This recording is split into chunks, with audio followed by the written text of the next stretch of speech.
The notification appeared on my phone screen like a lightning bolt cutting through an ordinary Tuesday morning. I was walking across the quad at Colorado State University, backpack heavy with textbooks, when the email from Tech Venture Capital made my steps falter. Congratulations, Alex Thompson.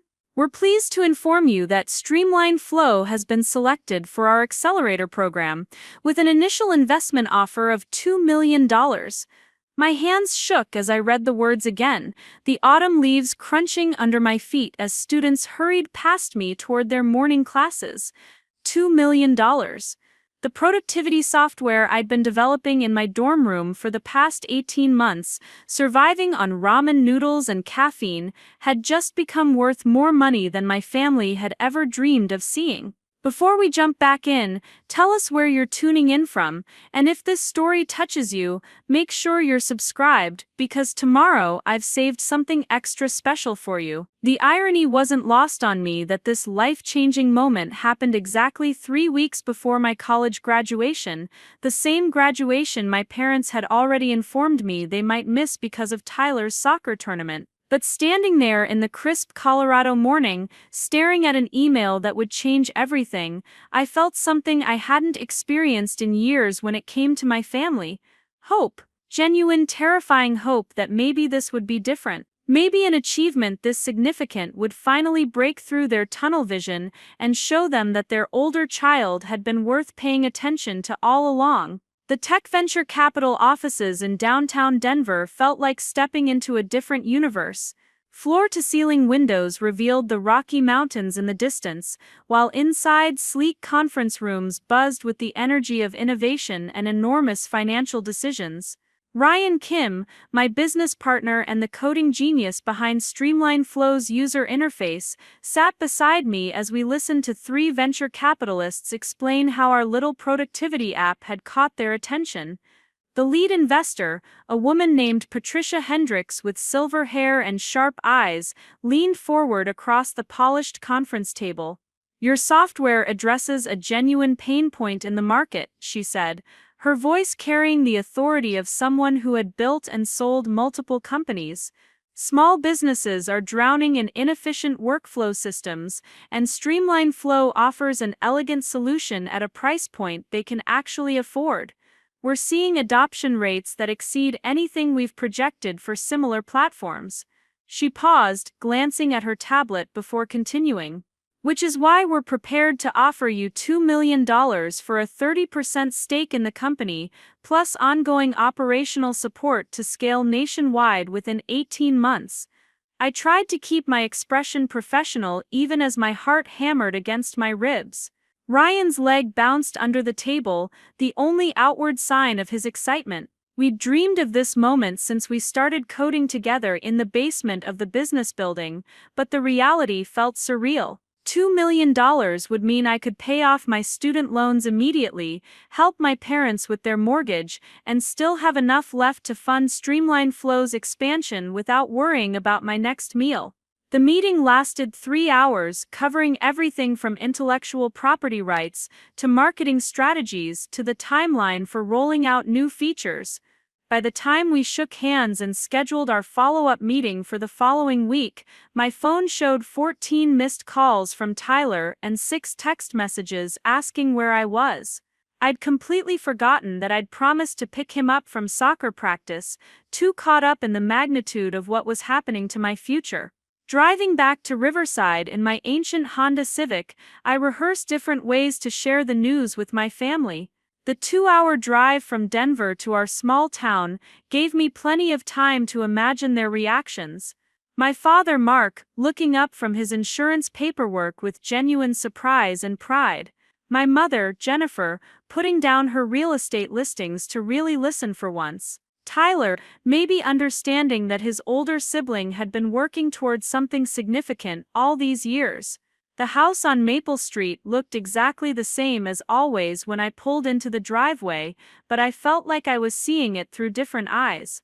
The modest 2-story structure with its blue vinyl siding and carefully maintained flower beds represented everything I was about to leave behind. Not just physically when I moved to Denver to manage Streamline Flow's operations, but emotionally. This achievement felt like a bridge between the kid who had grown up here, always competing for attention with Tyler's athletic accomplishments, and the adult I was becoming who could succeed on my own terms. Tyler was shooting goals against the garage door when I arrived, his soccer ball thudding rhythmically against the metal. At 17, he had grown into the kind of naturally gifted athlete that college scouts noticed, with the easy confidence that came from being consistently celebrated for his talents.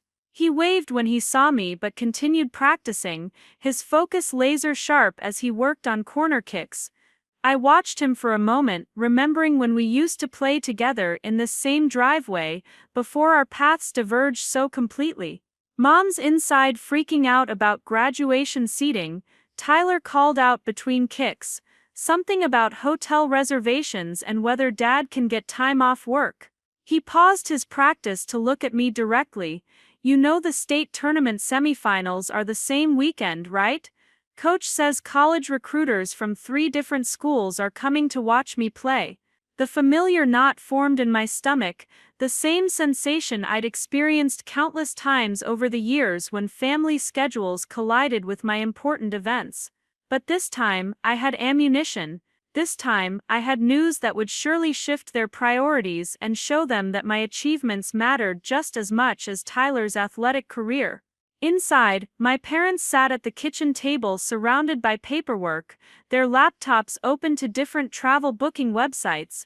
My mother's real estate license renewal materials competed for space with my father's insurance policy files, creating their usual organized chaos of professional responsibilities.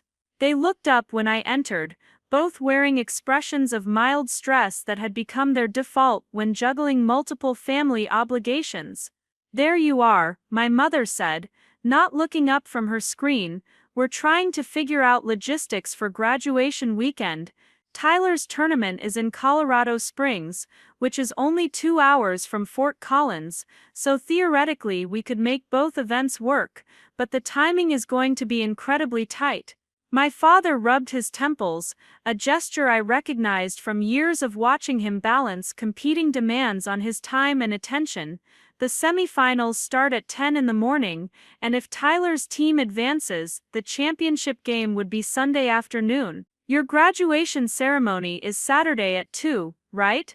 I nodded, feeling the familiar sensation of being scheduled around rather than prioritized. Actually, I have some news that might help put things in perspective, I said, my voice steadier than I felt. I just came from a meeting in Denver with venture capitalists. They want to invest $2 million in the software company Ryan and I have been building. The words hung in the air for what felt like an eternity. My mother's fingers paused over her keyboard, and my father's hand stopped mid-temple rub. Tyler appeared in the doorway, apparently having followed me inside, his soccer ball still tucked under his arm. $2 million, my mother repeated slowly, as if testing the words to see if they made sense. Alex, that's wonderful, but are you sure this is legitimate?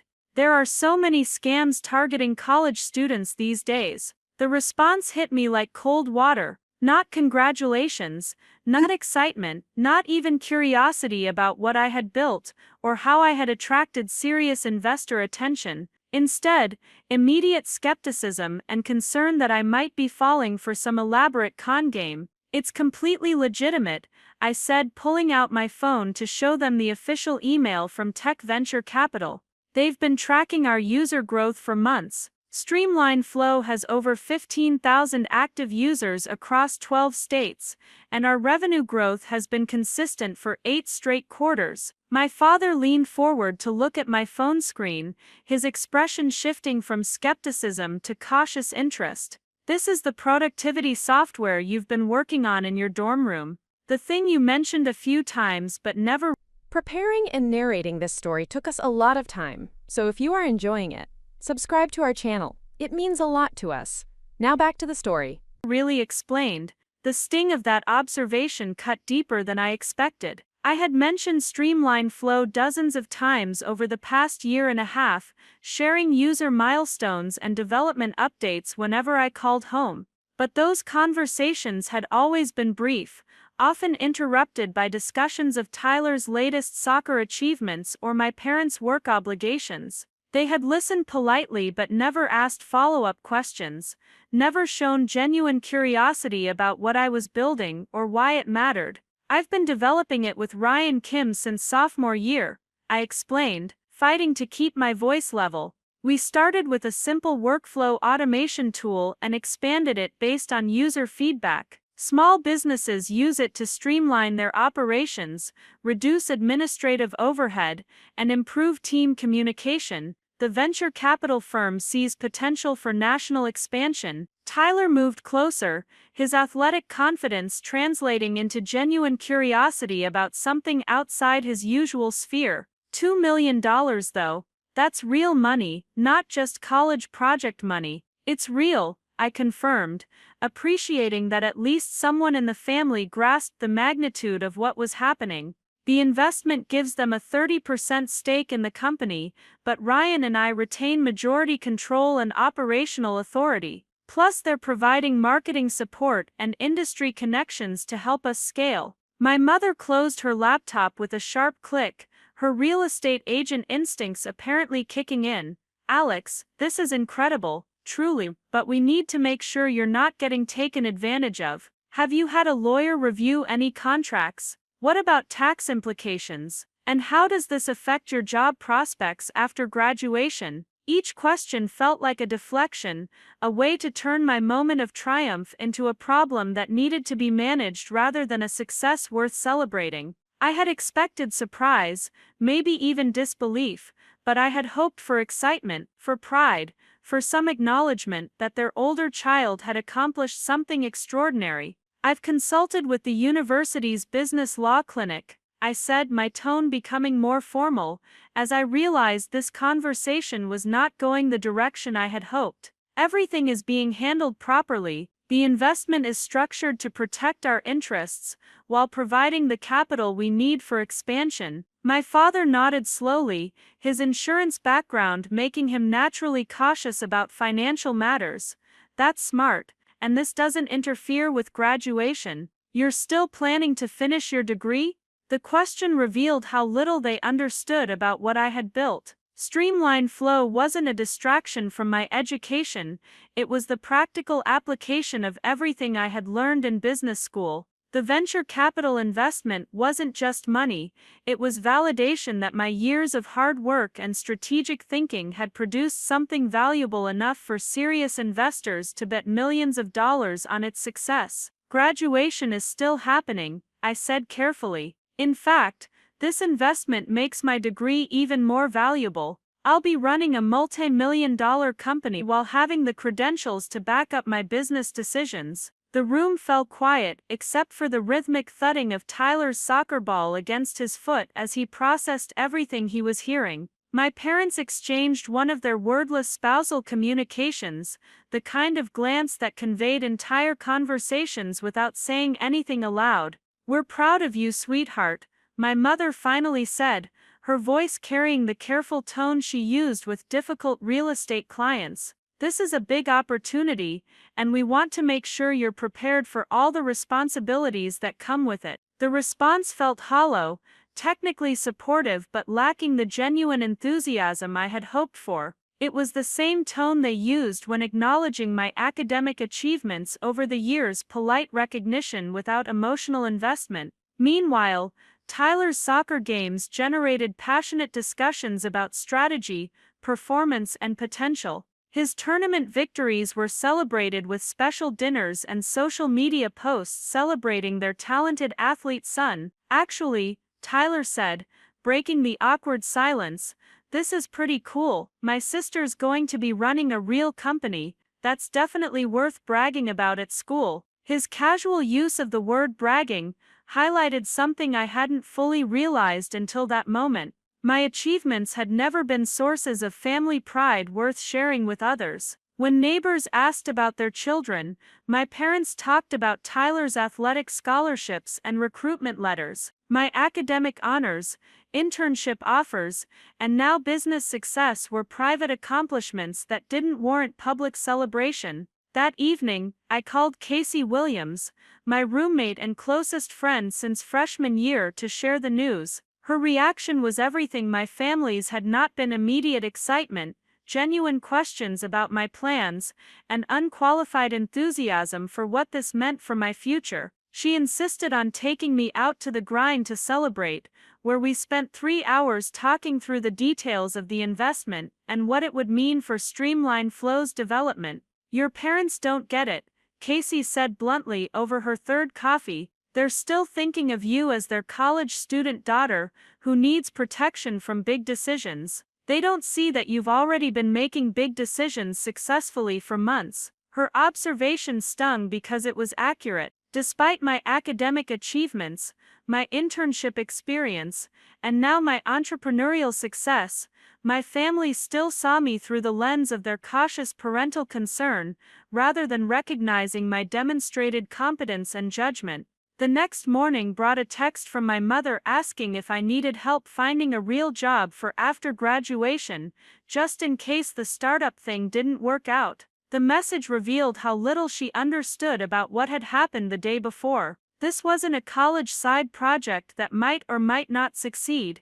It was a proven business with paying customers and serious investor backing. I spent the following week diving deeper into preparation for Streamline Flow's expansion, working with Ryan to develop our scaling timeline and identify key personnel we would need to hire. The venture capital team introduced us to marketing consultants, legal specialists, and industry experts who could help us navigate the transition from startup to established company. Each meeting reinforced that this was not some college fantasy, but a legitimate business opportunity with real growth potential. Meanwhile, my phone buzzed regularly with updates about Tyler's soccer season. Group texts from my parents kept me informed about his performance statistics, upcoming tournament schedules, and college recruitment meetings. The contrast between their detailed attention to his athletic career and their superficial acknowledgement of my business success became more stark with each passing day.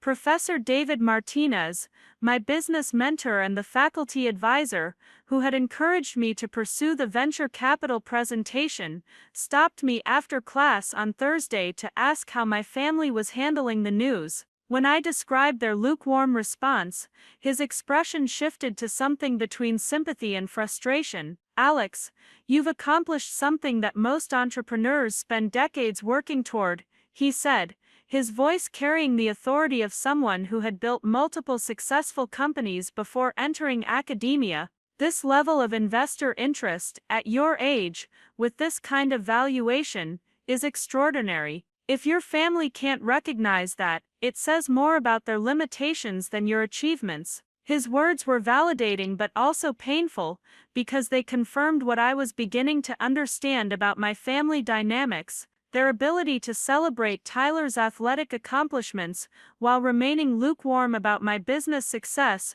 revealed a fundamental difference in how they valued different types of achievement.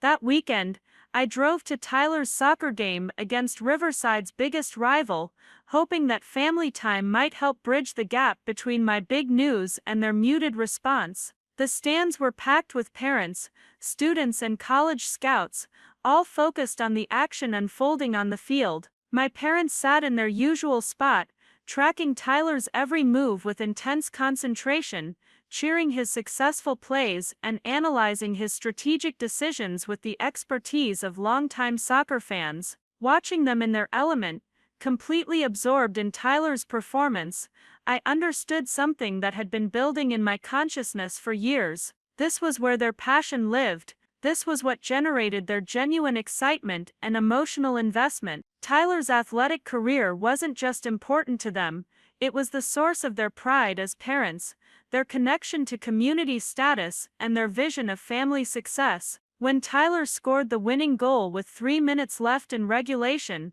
my parents erupted in celebration along with the rest of the crowd. My mother immediately started taking photos and videos to share on social media, while my father called out congratulations and strategy compliments. Their joy was infectious and completely genuine, the kind of unbridled parental pride that I had spent years hoping to inspire with my own achievements. After the game, Tyler jogged over to the stands, still buzzing with adrenaline from his performance. "Did you see that corner kick in the second half?" he asked me, his face glowing with satisfaction. "Coach says the recruiter from Colorado College was taking notes the whole time. You played brilliantly," I told him honestly. That winning goal was textbook perfect. As we walked back to the parking lot, Tyler surprised me by bringing up my business news again. "I've been thinking about what you said about streamline flow," he said.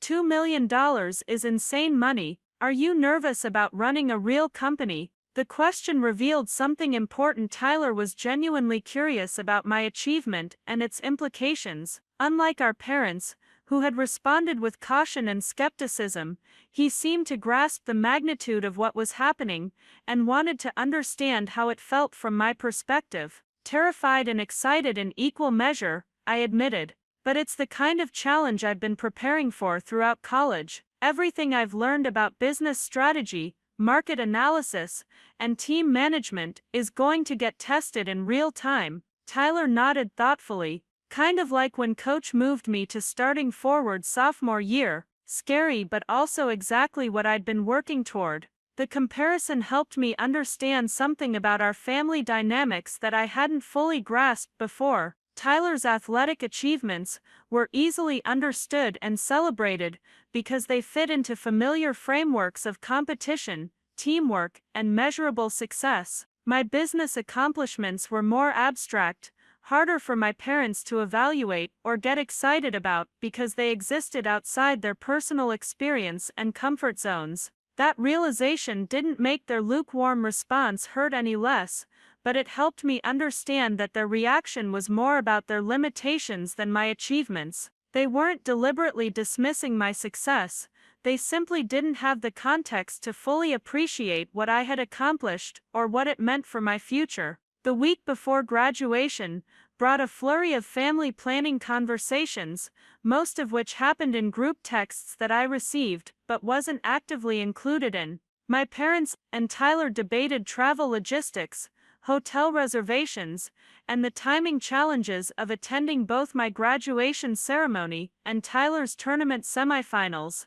Each message reinforced that my graduation was being accommodated rather than prioritized, scheduled around the more important family obligation of Tyler's soccer career. On Wednesday evening, my father called with what he presented as good news about their graduation weekend plans. "We've figured out the logistics," he announced, his voice carrying the satisfaction of someone who had solved a complex puzzle. "Mom and I can drive up to Fort Collins Saturday morning, catch your graduation ceremony, and then head straight to Colorado Springs for Tyler's game Sunday morning. It'll be tight, but we can make both events work." The plan felt like a compromise that prioritized Tyler's tournament while making minimal accommodation for my graduation. They would attend my ceremony, fulfill their parental obligation, and then rush off to the event that really mattered to them. There would be no celebration dinner, no time to meet my friends or professors,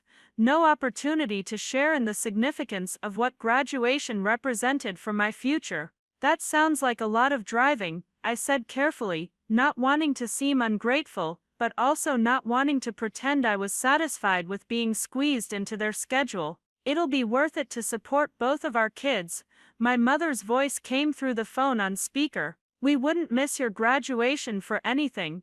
The phrase stung because it felt performative rather than genuine. They were attending because missing their child's college graduation would look bad, not because they were genuinely excited to celebrate my achievements or spend time marking this milestone in my life. That night, I sat in my dorm room, looking at the framed photo of my family from Tyler's state championship victory 2 years earlier. My parents flanked Tyler in the center, all three of them beaming with genuine joy and pride. I stood slightly off to the side, smiling but clearly peripheral to the main celebration. The photo captured something essential about our family dynamics that I had never fully acknowledged until now. Casey found me there an hour later, staring at family photos and trying to process the complicated emotions surrounding graduation weekend. "You know you don't have to pretend this is okay," she said gently, settling onto her bed across from me. "It's okay to be hurt that they're treating your graduation like an inconvenience."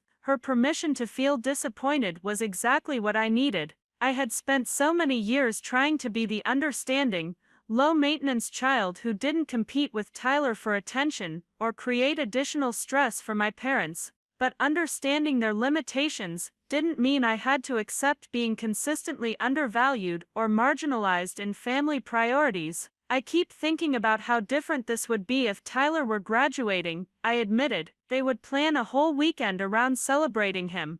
There would be a special dinner, family photos, maybe even a party with relatives." Casey nodded knowingly, "And they definitely wouldn't schedule it around your academic competitions or business meetings." The comparison highlighted the fundamental unfairness of how our achievements were valued within the family structure. Tyler's athletic success generated genuine excitement and celebration, while my academic and business accomplishments were acknowledged politely but never truly celebrated. Friday afternoon brought the devastating phone call that would change everything about graduation weekend and my relationship with my family forever. Friday afternoon brought the devastating phone call that would change everything about graduation weekend and my relationship with my family forever. I was in the middle of my final business law exam when my phone vibrated against my leg. Professor Chen had a strict no phones policy during exams, but something about the persistent buzzing made me glance down at the screen.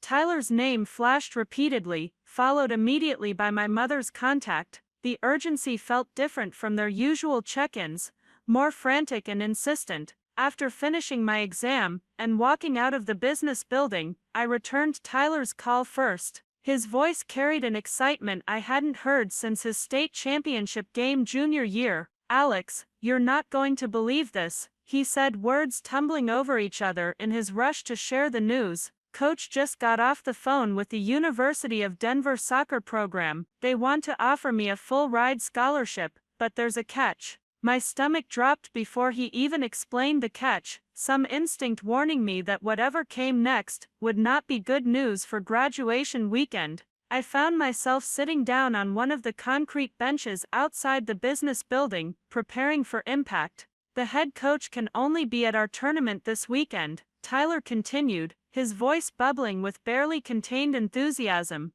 "He's flying out to California Sunday night for another recruitment event, so this is literally my only shot to impress him in person. Mom and Dad are freaking out because they think this could change my entire future." The University of Denver was Tyler's dream school, a Division I soccer program with an excellent reputation and the kind of coaching staff that produced professional players. I understood immediately why this opportunity felt monumental to him, and why our parents would view it as absolutely critical to his future success. "That's incredible, Tyler," I said, meaning it despite the sinking feeling in my chest. "A full ride to DU would be amazing for you. But here's the thing," Tyler's voice shifted, becoming more cautious. "The championship game is Sunday at 2, if we make it through semifinals. That's the exact same time as your graduation ceremony. Mom and Dad are trying to figure out if there's any way to make both events work, but the timing is impossible."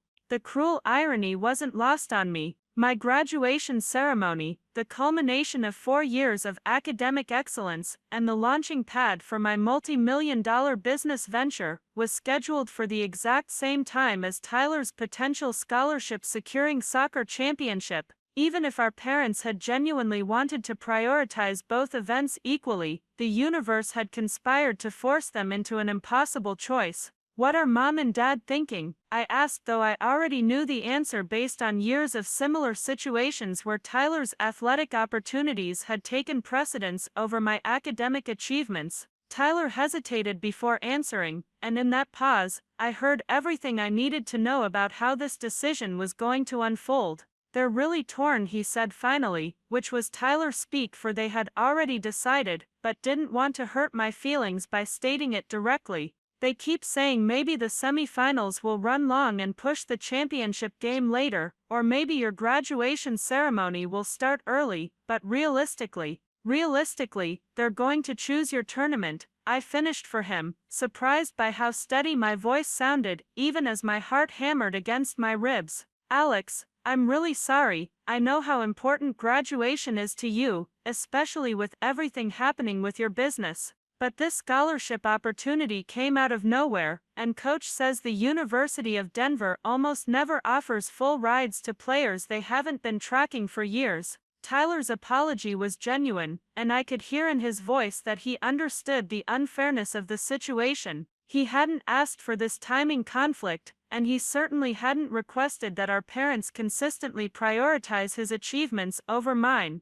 But that understanding didn't change the practical reality that once again, my milestone would be sacrificed for his opportunity. My phone buzzed with an incoming call from my mother before I could respond to Tyler. I should take this, I told him. Congratulations on the scholarship opportunity. I really do hope it works out for you. Alex, honey, my mother's voice Carried the strained brightness she used when delivering bad news she wanted to frame as reasonable. Tyler told you about the University of Denver situation? We're trying to figure out the best way to handle this weekend. I waited for her to continue, some part of me still hoping that she would surprise me by suggesting they split up, with one parent attending each event, or that they would find some creative solution that honored both of their children's important moments. The thing is, she continued, her real estate agent negotiation skills evident in how she structured her argument, your graduation ceremony will be live streamed so we can watch it online and see you walk across the stage. But Tyler's championship game, if they make it that far, is a once-in-a-lifetime opportunity for college recruitment. The comparison felt like a physical blow. My graduation ceremony, the culmination of 4 years of academic excellence and the official recognition of achievements that had attracted $2 million in venture capital investment, was being reduced to something that could be adequately experienced through an internet live stream.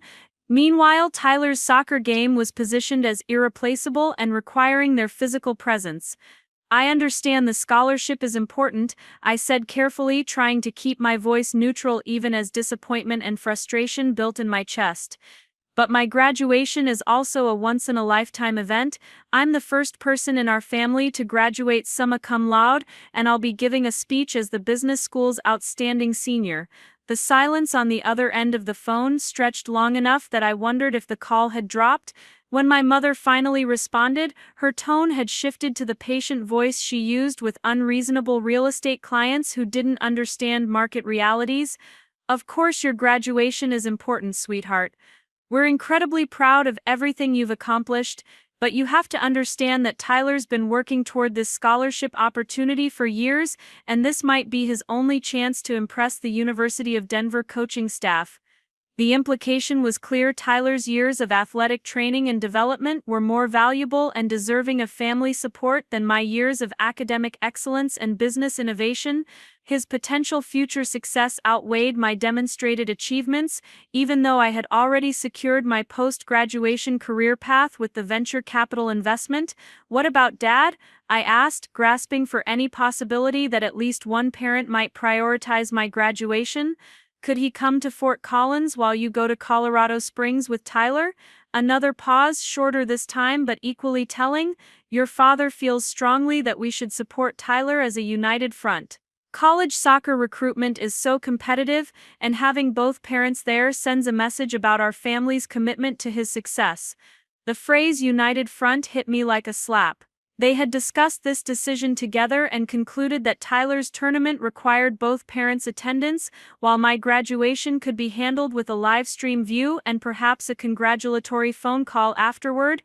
The message about family priorities couldn't have been clearer if they had drawn a diagram. I see, I said, my voice becoming more formal as I processed the reality of what was happening. So you've decided to skip my graduation entirely?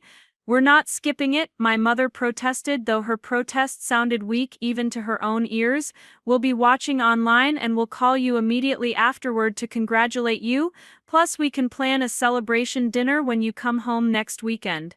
The suggestion of a delayed celebration dinner felt like a consolation prize, something to make them feel better about their choice rather than something that would genuinely honor my achievement. By next weekend, the significance of graduation would have faded, replaced by whatever new developments emerged in Tyler's soccer career or my parents' work obligations.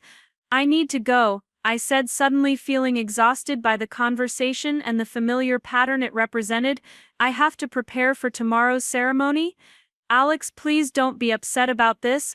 My mother's voice took on a pleading quality that made the situation even more painful. "You know we love you and we're proud of your accomplishments.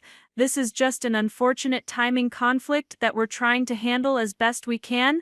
But it wasn't just an unfortunate timing conflict, and we both knew it. This was the latest in a long series of decisions that revealed my parents' fundamental priorities when it came to their children's achievements. Tyler's soccer had consistently taken precedence over my academic success, his recruitment opportunities over my scholarship awards, his tournament victories over my business innovations. After hanging up, I sat on that concrete bench for nearly an hour, watching students walk past me toward dormitories and off-campus apartments, all of them presumably excited about graduation weekend and the family celebrations that awaited them. The contrast between their anticipated joy and my hollow disappointment felt almost absurd. Casey found me there as the sun began to set, having tracked me down after I failed to meet her for our planned dinner. She took one look at my face and immediately understood that something significant had happened. "Family drama?" she asked, settling beside me on the bench without waiting for permission. I explained the University of Denver scholarship opportunity, the timing conflict with graduation, and my parents' decision to prioritize Tyler's tournament over my ceremony.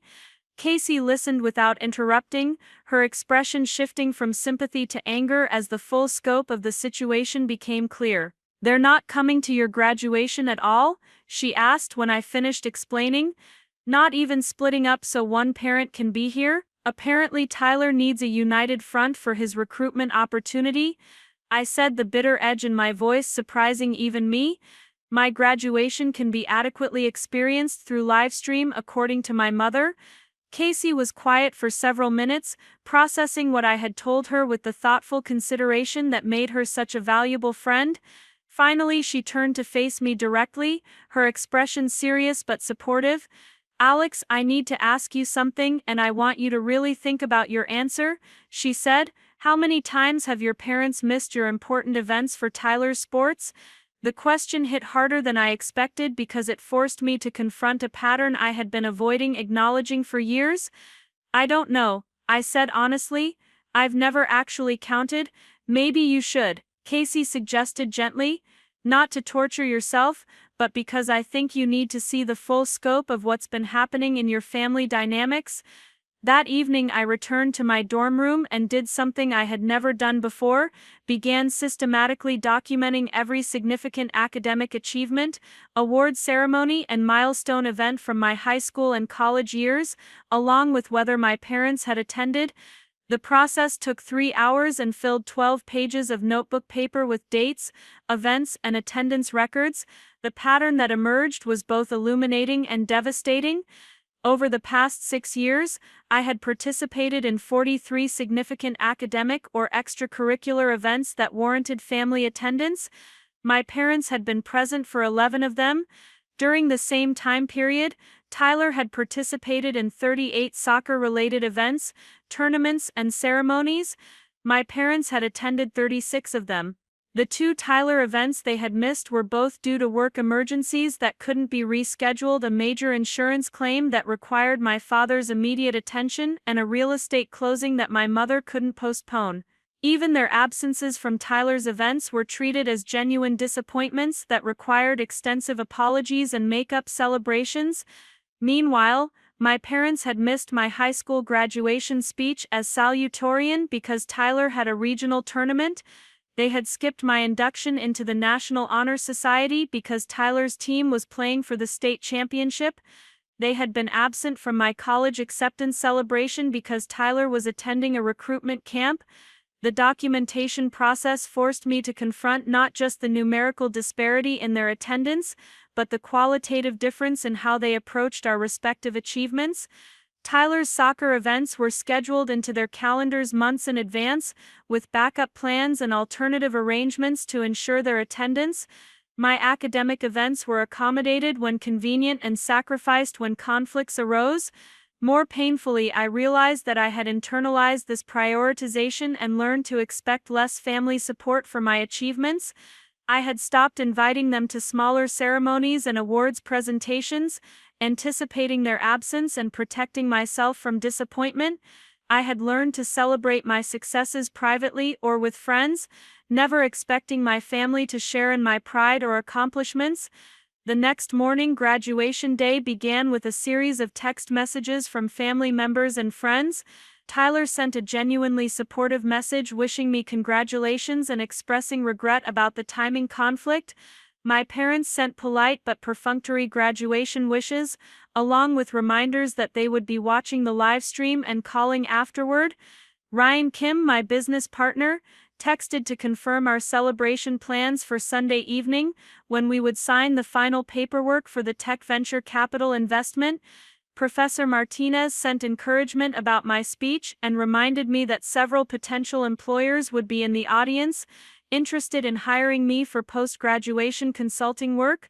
The contrast between my chosen family's enthusiasm and my biological family's dutiful obligation became even more stark as the morning progressed. Casey helped me prepare for the ceremony, taking photos and sharing in the excitement that my parents should have provided. Jamie Rodriguez, my best friend since freshman orientation, arrived with flowers and insisted on documenting every aspect of the morning for posterity. As I put on my graduation gown and arranged my honor cords, I felt a strange mixture of pride and sadness that seemed to characterize my relationship with my family.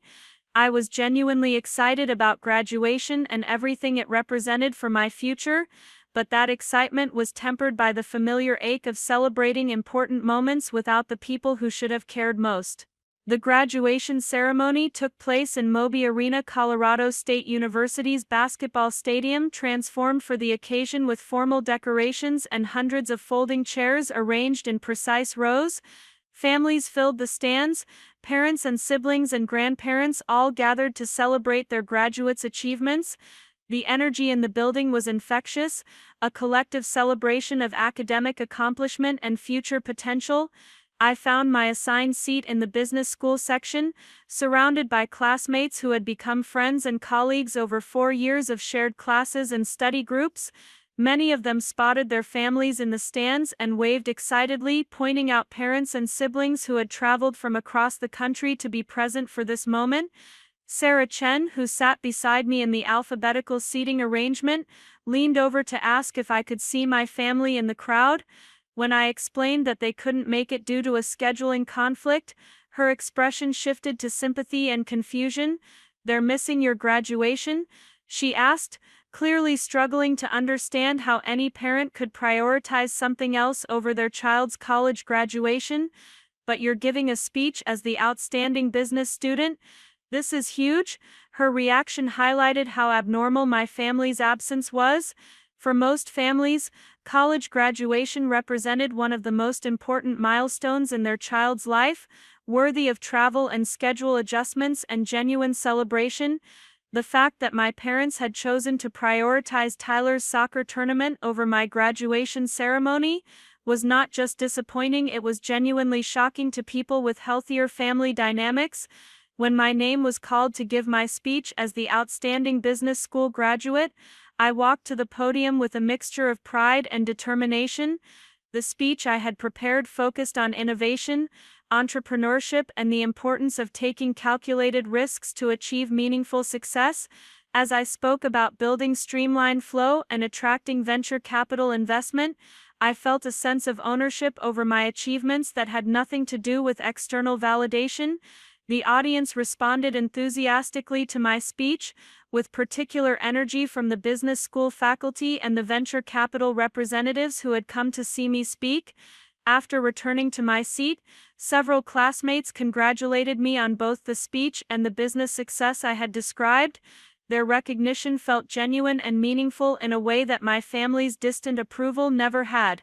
As individual graduates were called to receive their diplomas, I watched families in the stands cheer and take photos, documenting these moments of transition and achievement. When my name was announced, I heard Casey and Jamie cheering from the section where friends and guests were seated, their enthusiasm carrying clearly across the arena. Walking across the stage to receive my diploma, I felt a profound sense of completion and possibility. This moment represented the end of my formal education and the beginning of my career as an entrepreneur and business leader. The piece of paper I received was just a symbol, but it represented 4 years of hard work, intellectual growth, and preparation for the challenges that lay ahead. After the ceremony concluded, I was surrounded by friends and faculty members offering congratulations and asking about my post-graduation plans. Professor Martinez introduced me to several business leaders who were interested in my work with Streamline Flow and curious about my plans for scaling the company. The networking opportunities and professional connections felt like natural extensions of the academic work I had been doing. My phone buzzed with a call from my parents as I was talking with a potential mentor from the Denver startup community. I excused myself to take the call, expecting their congratulations and acknowledgement of the milestone I had just achieved. "Congratulations, sweetheart." My mother's voice came through clearly, though I could hear crowd noise in the background suggesting they were already at Tyler's tournament. We watched part of the live stream between Tyler's warm-ups. "Your speech was wonderful." Part of the live stream stung more than I had expected. Even their remote attendance at my graduation had been partial and divided, squeezed in around Tyler's tournament schedule. The crowd noise in the background made it clear that their attention was primarily focused on the soccer event rather than our conversation. "Thank you," I said, keeping my voice polite despite my disappointment. The ceremony was really meaningful, and I had great conversations with some potential business mentors afterward. "That's wonderful, honey. Listen, we need to get back to Tyler's game. They're about to start the second half, but we wanted to call and congratulate you. We'll talk more tonight after his tournament finishes." The call lasted less than 3 minutes, interrupted by cheering in the background and my father's voice calling strategic advice to Tyler's team. Their attention was clearly divided, with Tyler's soccer taking priority even during their congratulatory phone call to me. After hanging up, I stood in the arena lobby feeling oddly detached from the celebration happening around me. Families were taking photos, making dinner plans, and extending their graduation celebrations into the evening. My achievement felt somehow incomplete without the family recognition and celebration that seemed automatic for everyone else. Casey appeared beside me with a concerned expression, having noticed my subdued reaction to the phone call. "Everything okay?" she asked, though her tone suggested she already suspected the answer. "They called during halftime of Tyler's game," I said, trying to keep my voice neutral, "congratulated me, and said they'd talk more later." The look of incredulous anger that crossed Casey's face was almost comforting, validating my own feelings about how inadequate my parents' response had been. "They called during halftime," she repeated. "Alex, that's insane. This is your college graduation, not some random Tuesday phone check-in." Her outrage helped me recognize that my parents' behavior was not just disappointing, it was genuinely inappropriate and hurtful. Other families were treating graduation as a full-day celebration with special meals and extended time together recognizing their graduates' achievements. My parents had squeezed in a 3-minute phone call between halves of Tyler's soccer game. That evening, I joined Casey, Jamie, and several other friends for dinner at a nice restaurant near campus, a celebration they had planned to honor my graduation and business success. The conversation flowed easily between reminiscing about college memories and discussing our post-graduation plans. For several hours, I was able to enjoy the recognition and celebration that my family had failed to provide. Late that night, my parents called again with updates about Tyler's tournament. His team had won their semi-final game, advancing to Sunday's championship match against their biggest rival. The University of Denver coach had spoken with Tyler personally after the game, expressing strong interest in his play and confirming that Sunday's championship would be crucial for finalizing a scholarship offer. "We're so excited for him," my mother gushed, her voice carrying genuine enthusiasm and pride. The coach said Tyler's exactly the kind of player they're looking for: leadership on the field and academic excellence off the field. The irony of praising Tyler's academic excellence while skipping my graduation was not lost on me, but I chose not to point it out. Instead, I listened to detailed descriptions of Tyler's performance, the coach's feedback, and their optimism about his scholarship prospects. "How was the rest of your graduation celebration?"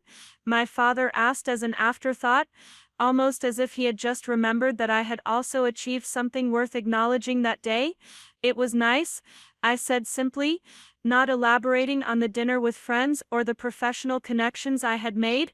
The conversation had already shifted back to Tyler's tournament, and I understood that my graduation had been adequately covered with their brief halftime phone call. After hanging up, I sat in my dorm room surrounded by graduation cards and small gifts from friends, processing the strange mixture of pride and disappointment that had characterized the entire day.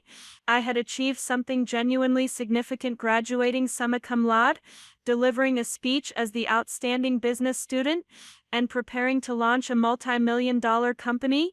Yet the people whose recognition I most wanted had been physically and emotionally absent from this milestone.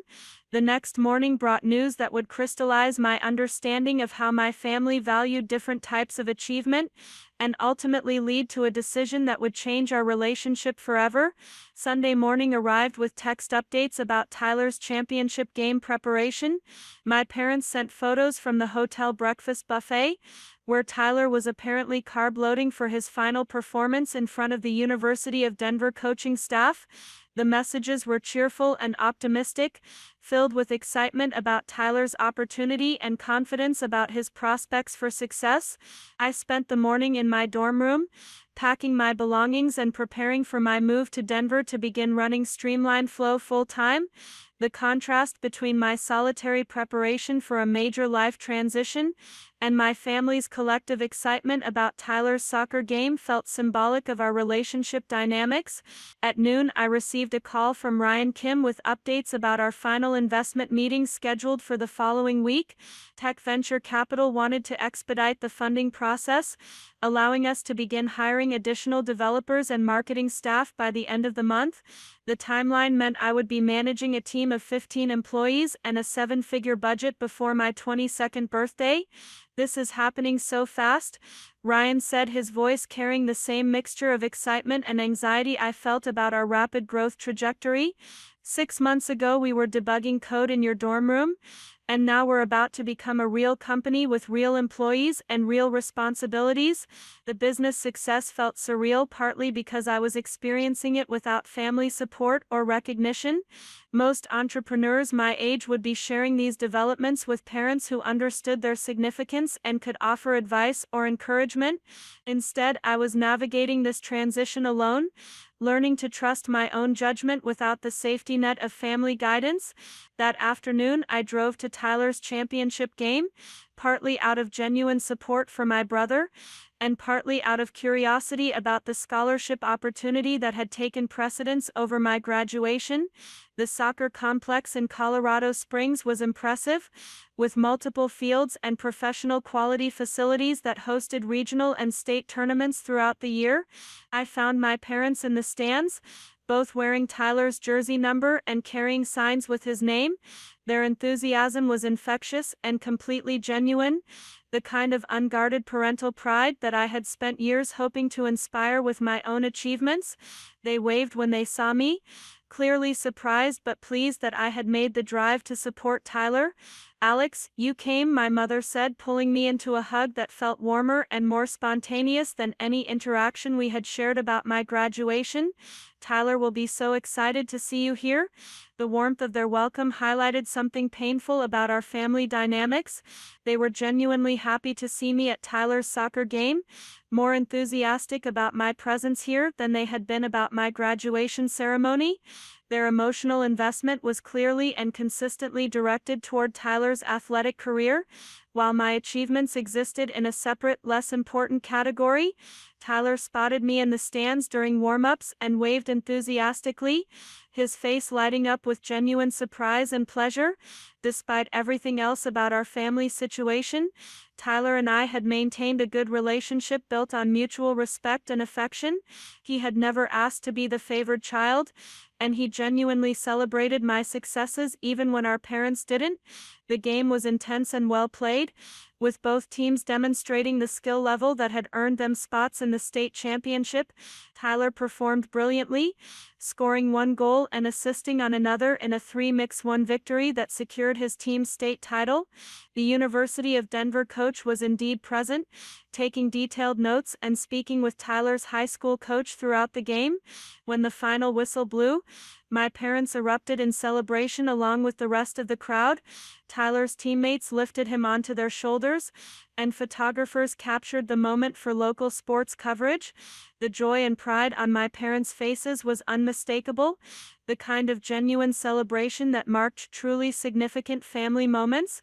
After the trophy presentation, Tyler jogged over to our section of the stands, still glowing with adrenaline and accomplishment. My parents embraced him with the kind of unrestrained enthusiasm that made their emotional investment completely clear. This was what they had waited for, what they had prioritized above everything else, including my graduation. "Did you see that assist in the second half?" Tyler asked me, still buzzing with excitement.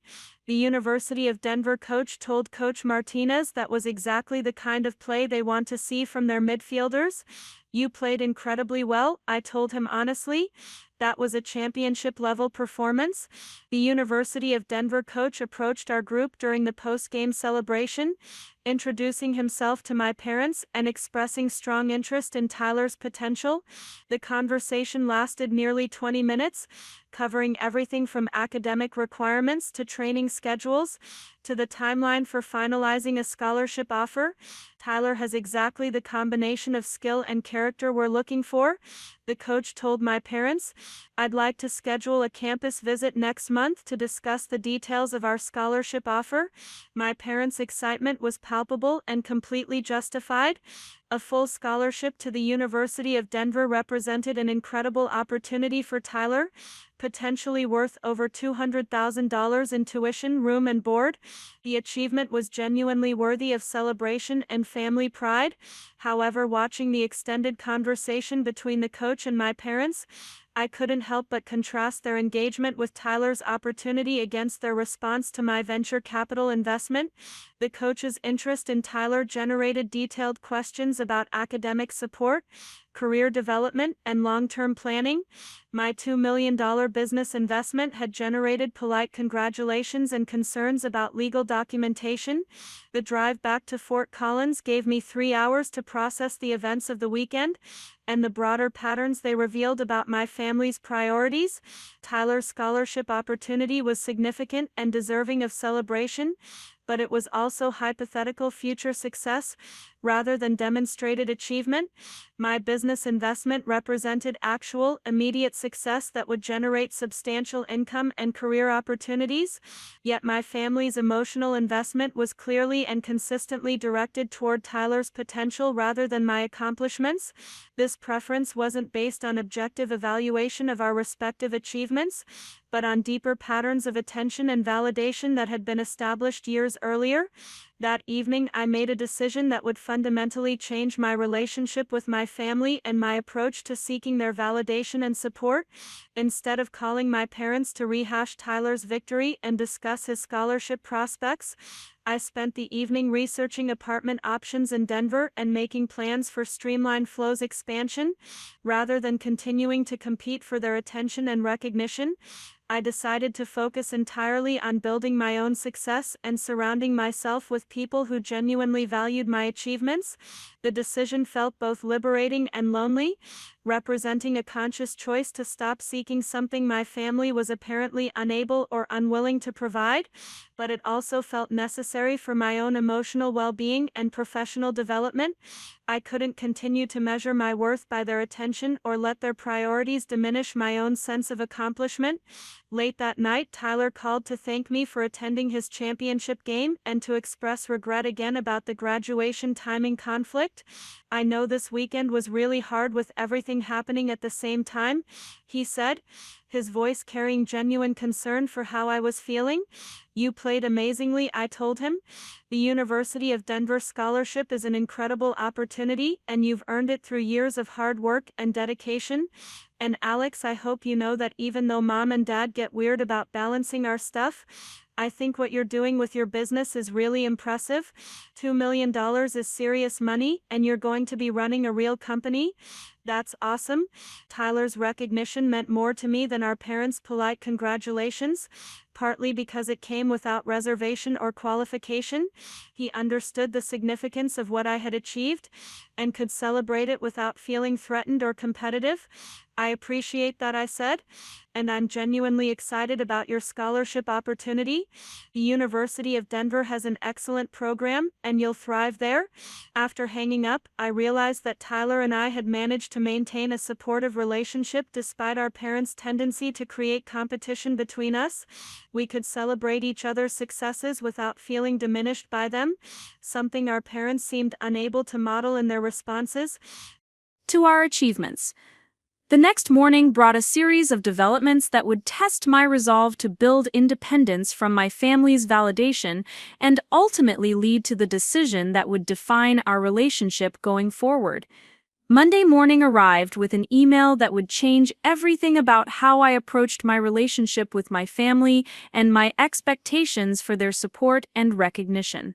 Ryan and I spent long hours refining our presentation materials and practicing our responses to potential questions from Microsoft's executive team. The preparation process revealed layers of complexity in our software that I hadn't fully appreciated during the development phase. Streamline Flow wasn't just a productivity tool, it was a comprehensive business intelligence platform that could revolutionize how small companies manage their operations.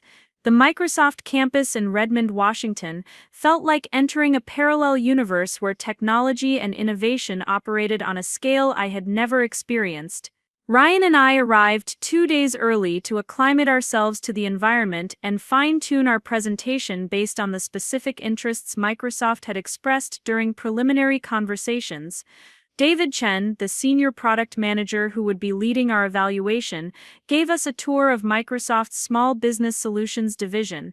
The resources available for product development and market expansion were staggering, representing capabilities that would take Streamline Flow years to develop independently. Working within Microsoft's infrastructure could accelerate our growth trajectory by decades. Your software addresses pain points we've been trying to solve for months, David explained as we walked through their development laboratories. The integration capabilities you've built are exactly what small businesses need to compete with larger organizations that have dedicated IT departments.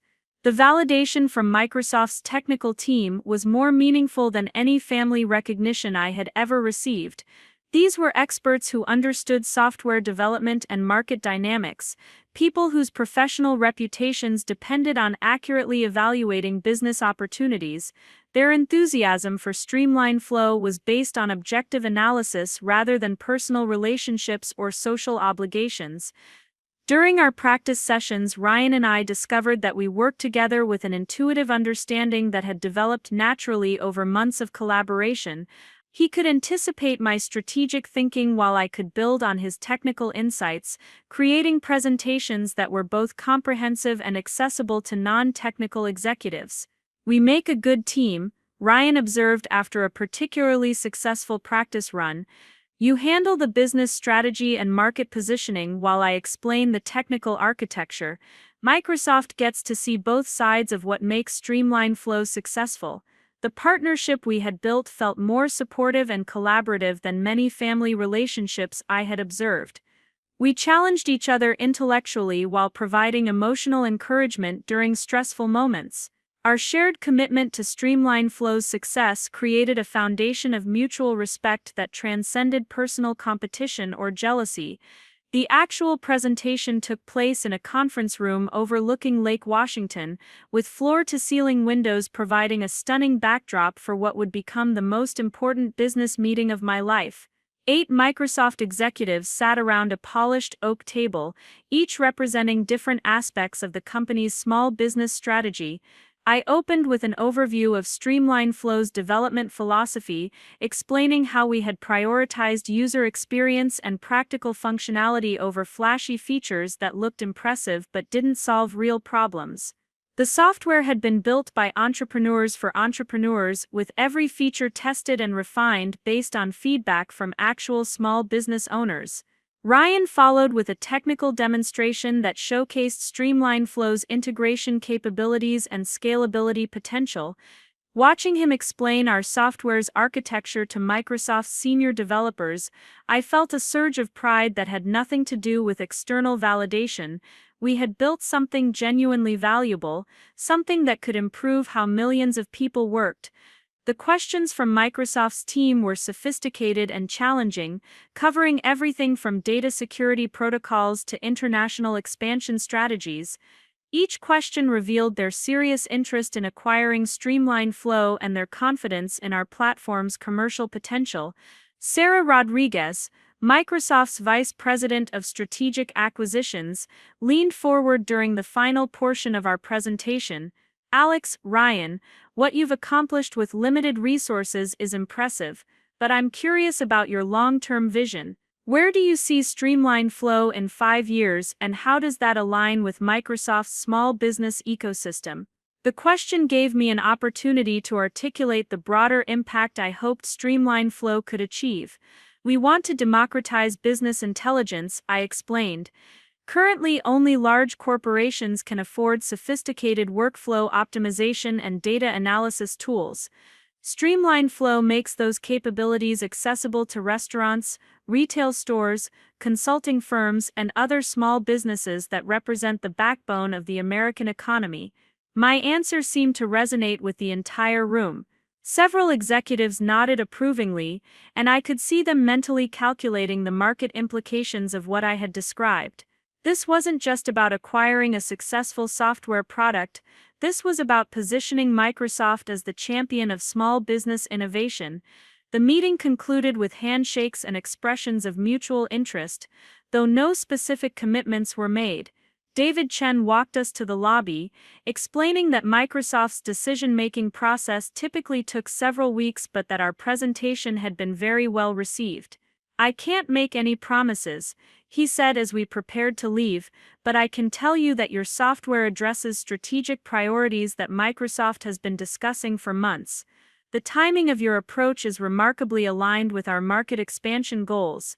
Flying back to Denver, Ryan and I processed the magnitude of what we had just experienced. Microsoft's interest in Streamline Flow validated everything we had believed about our platform's potential, while the acquisition offer represented financial security beyond anything either of us had imagined possible. "Whatever happens with Microsoft," Ryan said as our plane descended toward Denver International Airport, "we've already proven that we can build something significant." That presentation was a masterclass in entrepreneurship, and we delivered it flawlessly.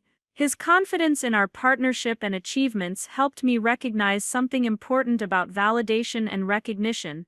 The most meaningful feedback came from people who understood the work itself, who could evaluate our accomplishments based on professional expertise rather than personal relationships. Microsoft's interest in Streamline Flow was more validating than any family celebration could have been because it was based on objective assessment of what we had built. Their potential investment represented recognition from industry leaders who staked their own reputations on identifying promising technologies. Returning to my Denver apartment, I found a stack of mail that had accumulated during my trip to Seattle. Among the bills and promotional materials was a handwritten note from Tyler, congratulating me on graduation and expressing excitement about my business ventures. His message was warm and genuine, acknowledging both my academic achievements and my entrepreneurial success. I know Mom and Dad get weird about balancing our different kinds of success, Tyler had written, but I want you to know that I think what you're building is incredibly impressive. Running a real company at 21 is amazing, and I'm proud to have you as my sister. Tyler's recognition meant more to me than I had expected, partly because it came without any agenda or expectation of reciprocal support. He wasn't trying to maintain family peace or fulfill social obligations, he was simply expressing genuine admiration for what I had accomplished. The contrast between Tyler's authentic enthusiasm and our parents' polite disinterest highlighted something important about the quality of different relationships. Tyler could celebrate my success without feeling threatened or competitive, while our parents seemed unable to fully engage with achievements that fell outside their comfort zone of athletic accomplishments. That evening, I called Tyler to thank him for his note and to hear updates about his University of Denver scholarship negotiations.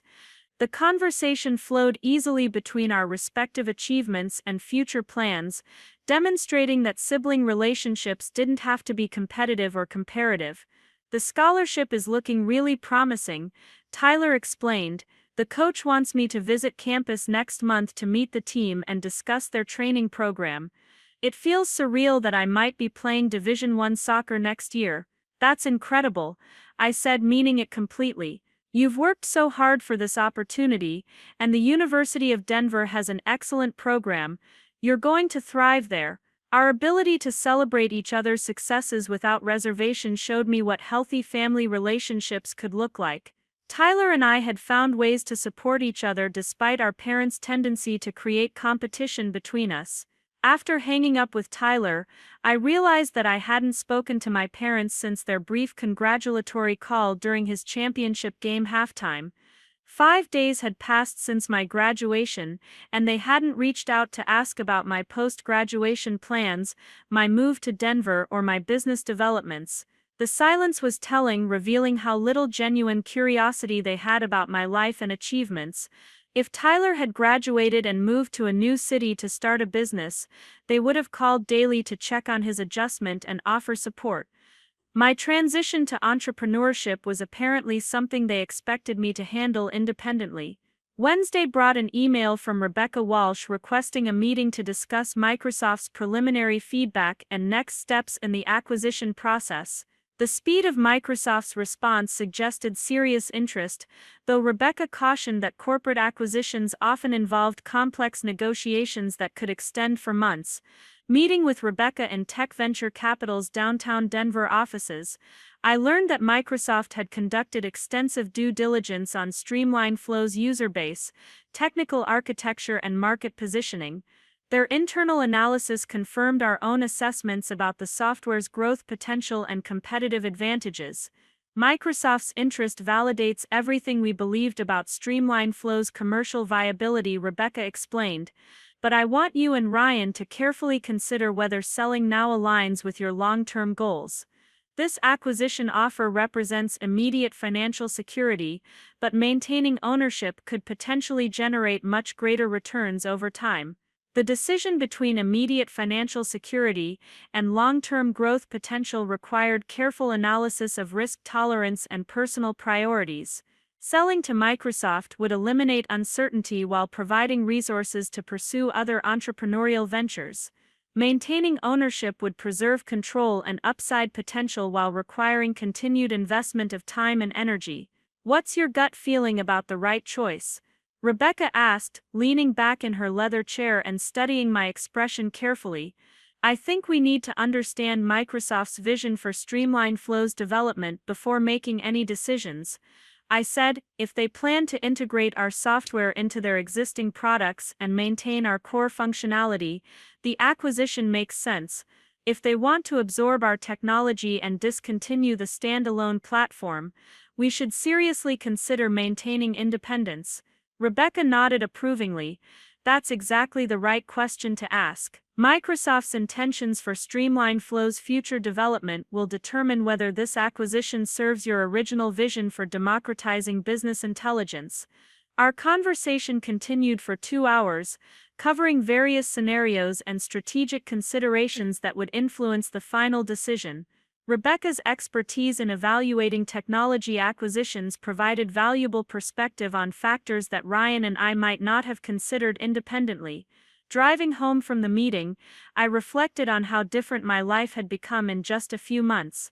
6 months earlier, I had been a college student hoping my family would notice my academic achievements.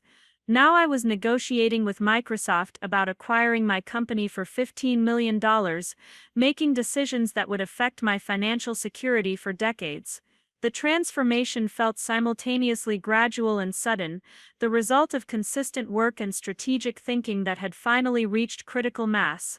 Streamline Flow's success wasn't accidental or lucky, it was the predictable result of identifying market needs and developing solutions that addressed real problems. That realization helped me understand something important about achievement and recognition.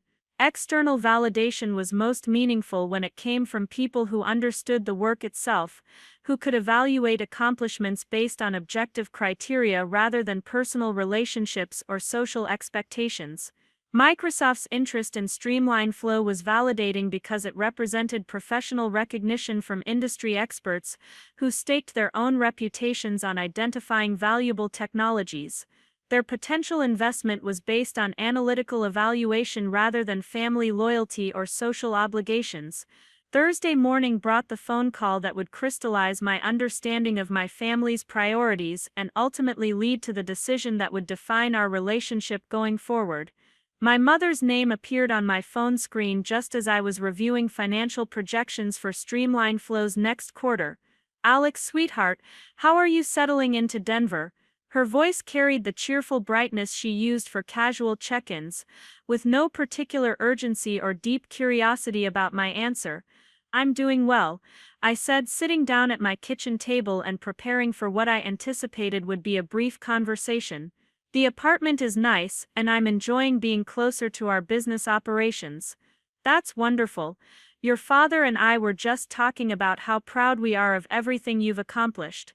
College graduation, starting a business, moving to a new city, it's all very impressive." The praise felt generic and surface level, the kind of acknowledgement that fulfilled parental obligations without demonstrating genuine understanding or engagement. She could have been describing any college graduate's post-graduation transition rather than my specific achievements with Streamline Flow. "Thank you," I said, waiting to see if she would ask specific questions about my business or express curiosity about my plans. "Actually," my mother continued, her tone shifting slightly, "we're calling because we have some exciting news to share. Tyler heard back from the University of Denver coaching staff, and they're offering him a full scholarship plus additional academic support. The package they're proposing is worth almost $300,000 over 4 years. The enthusiasm in her voice was unmistakable and completely genuine. This was the kind of family news that generated real excitement, the type of achievement that warranted immediate sharing and detailed discussion. Tyler's scholarship represented success that my parents could understand, evaluate, and celebrate without reservation. "That's incredible news," I said, meaning it sincerely, despite my disappointment at the contrast in their engagement levels. "Tyler has worked so hard for this opportunity, and the University of Denver has an excellent soccer program. We're planning a celebration dinner this weekend to honor his achievement," my mother continued. "Nothing too elaborate, just family and a few close friends. You should drive down from Denver if you can make it." The invitation to celebrate Tyler's scholarship success while my own business achievements remained largely unacknowledged felt symbolic of our family dynamics. They were organizing a special dinner to honor his athletic accomplishment, while my venture capital investment and potential Microsoft acquisition had generated only polite congratulations. "I'll check my schedule," I said, though I had already decided not to attend. Participating in Tyler's celebration while my own achievements were overlooked would reinforce the pattern of unequal recognition that had characterized our family relationships for years. Oh, and Alex, my mother added almost as an afterthought, Mrs. Patterson from down the street asked about your little software company. She heard you were doing something with computers and wanted to know if you could help her daughter with a school project. The description of Streamline Flow as my little software company revealed how fundamentally my parents misunderstood what I had built. They viewed my business as a college hobby rather than a legitimate enterprise that had attracted serious investor interest and generated substantial revenue. More telling was their assumption that my software expertise qualified me to help with a high school student's computer project. They had no understanding of the difference between running a technology company and providing basic computer assistance, reflecting their complete unfamiliarity with my actual work and accomplishments. Streamline Flow is a business intelligence platform for small companies. I explained patiently. It's not really related to school computer projects. Oh well, I'll let Mrs. Patterson know, my mother said, her tone suggesting that the distinction wasn't particularly important to her understanding. Anyway, we should let you get back to your work. Remember to let us know about Tyler's celebration dinner. The conversation ended with casual goodbyes and promises to talk soon, leaving me sitting at my kitchen table processing the familiar mixture of disappointment and resignation that characterized most interactions with my parents. Their excitement about Tyler's scholarship was genuine and appropriate, representing recognition of an achievement that deserved celebration. However, the contrast between their enthusiasm for his success and their superficial acknowledgement of my business accomplishments revealed priorities that I could no longer pretend to misunderstand. That afternoon, I made a decision that would fundamentally alter my relationship with my family and my approach to seeking their validation and support. Instead of continuing to hope for recognition that might never come, I decided to proceed with my life and career based entirely on my own judgment and the support of people who genuinely understood and valued my work. The decision felt both liberating and final, representing a conscious choice to stop measuring my worth by my family's attention or approval. I had built something significant with Streamline Flow, attracted serious investor interest, and positioned myself for long-term financial success. Their inability to recognize or celebrate these achievements was their limitation, not my failure. Friday brought the call from David Chen at Microsoft that would validate my decision to prioritize my own judgment over my family's recognition. Microsoft's executive team had completed their evaluation of Streamline Flow and wanted to schedule final negotiations for the acquisition. Their interest was serious enough to warrant bringing their senior legal team into the discussions. We're prepared to move forward with a formal offer, David explained during our phone conversation. The preliminary terms are $15 million for complete acquisition, plus employment contracts for you and Ryan within our product development division. We'd like to schedule a meeting next week to discuss the details. The magnitude of Microsoft's interest felt surreal, representing validation from industry leaders who understood software development and market dynamics. Their willingness to invest $15 million in Streamline Flow was based on objective analysis of our platform's capabilities and commercial potential. We're definitely interested in moving forward, I told David, my voice steadier than I felt. Ryan and I will need to review the detailed terms with our legal advisors, but the preliminary offer is very attractive. After hanging up, I called Ryan to share Microsoft's decision and begin planning for the final negotiation phase. His excitement was infectious and completely genuine, reflecting his understanding of what this acquisition would mean for our futures and our ability to pursue other entrepreneurial ventures. $15 million, Ryan repeated, his voice filled with amazement. Alex, we're about to become millionaires at 21 years old. This is going to change everything about how we think about risk and opportunity. His reaction highlighted something that had been missing from my family's response to my achievements. Ryan understood immediately that this level of financial success represented fundamental life security, the freedom to take risks and pursue meaningful work without worrying about basic survival needs. We spent 3 hours on the phone discussing the Microsoft opportunity and planning our negotiation strategy. The conversation was intellectually stimulating and emotionally satisfying in ways that family discussions about achievements had never been. That evening, I faced another decision about whether to share the Microsoft acquisition news with my family. Part of me wanted to call my parents immediately and explain that their daughter was about to sell her company for $15 million, hoping that this level of success might finally generate the recognition and enthusiasm I had been seeking. However, the cautious voice that had developed through years of disappointment suggested waiting. If I shared the Microsoft news immediately, I would never know whether any increased attention from my parents was genuine recognition of my achievements or simply a response to my sudden financial value. Instead, I decided to proceed with the Microsoft negotiations without informing my family, treating this as a final test of whether they could maintain interest in my life and career without the incentive of reflected glory or financial benefit. The decision felt empowering rather than vindictive, representing a choice to prioritize my own emotional well-being over my family's comfort or social status. If they couldn't celebrate my achievements based on their inherent value, I didn't need their validation to feel proud of what I had accomplished. Saturday morning brought a text message from Tyler, asking if I was planning to attend his celebration dinner. His tone was hopeful but understanding, suggesting that he would be disappointed by my absence but wouldn't take it personally. "I know family stuff gets complicated," Tyler wrote, "but it would mean a lot to have you there. Your support has always been important to me, even when Mom and Dad get weird about balancing our different kinds of success." Tyler's acknowledgement of our parents' difficulty with balancing our different kinds of success revealed his awareness of the family dynamics that I had been struggling with for years. He understood that their enthusiasm for his athletic achievements often overshadowed recognition of my academic and business accomplishments.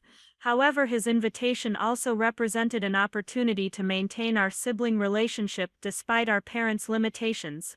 Tyler had never asked to be the favored child, and he consistently tried to celebrate my successes even when our parents didn't. After careful consideration, I decided to attend Tyler's celebration dinner, not because I felt obligated to participate in family events, but because I genuinely wanted to support my brother's achievement and maintain our positive relationship. The decision felt different from previous family obligations because it was based on my own values and priorities rather than desperate attempts to win parental recognition. I could celebrate Tyler's scholarship success without feeling diminished by our parents' differential treatment because my self-worth was no longer dependent on their validation. Sunday evening, I drove from Denver to Riverside for Tyler's celebration dinner at Romano's, the Italian restaurant where our family had marked important occasions for years. The familiar setting triggered memories of previous celebrations, most of which had focused on Tyler's athletic achievements with my academic accomplishments, acknowledged briefly if at all. Walking into the restaurant, I was greeted by Tyler's warm hug and genuine enthusiasm about my presence. "I'm so glad you came," he said, his smile reflecting real happiness rather than social obligation. "Wait until you hear about the University of Denver training facilities. They have everything a serious athlete could want." My parents welcomed me with their usual polite affection, though their attention quickly returned to discussing Tyler's scholarship details with the other dinner guests. The conversation flowed easily around topics related to college soccer, athletic training, and Tyler's prospects for professional development. Listening to their animated discussion of Tyler's future, I felt a strange sense of detachment rather than the familiar sting of being overlooked. Their enthusiasm for his success was genuine and appropriate, representing the kind of parental pride that Tyler deserved for his years of hard work and dedication. However, I no longer felt personally diminished by their focus on his achievements, because my self-worth had become independent of their recognition. Streamline Flow's success and Microsoft's acquisition interest provided validation that was more meaningful than family approval, because it was based on objective evaluation of what I had built.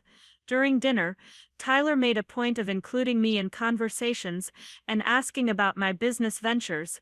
His questions were informed and genuinely curious, reflecting real interest in understanding what I had accomplished with Streamline Flow.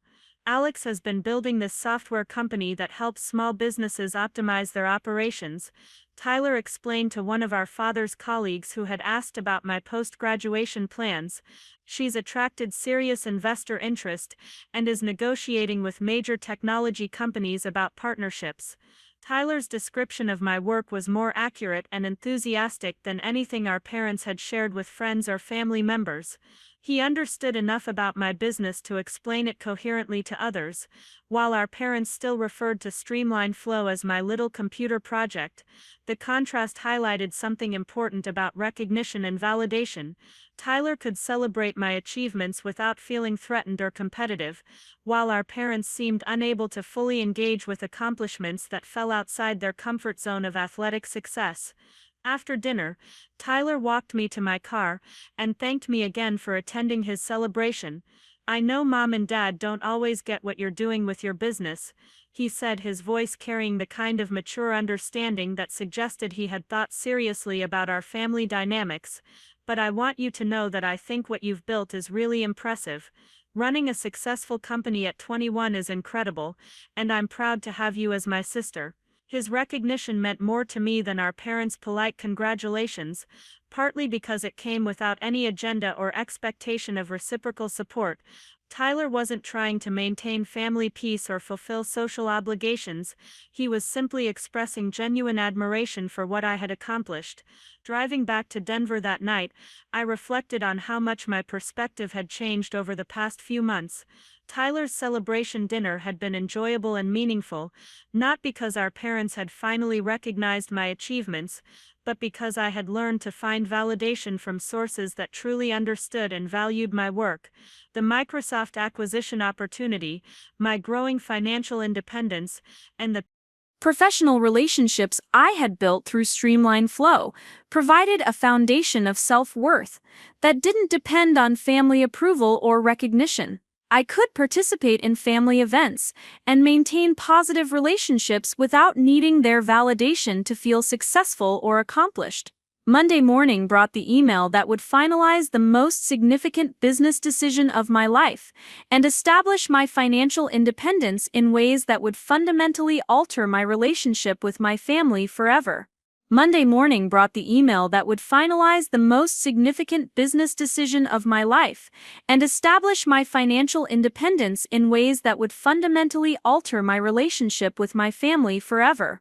David Chen's message arrived at precisely 9:15, containing Microsoft's final acquisition offer along with detailed employment contracts for Ryan and me.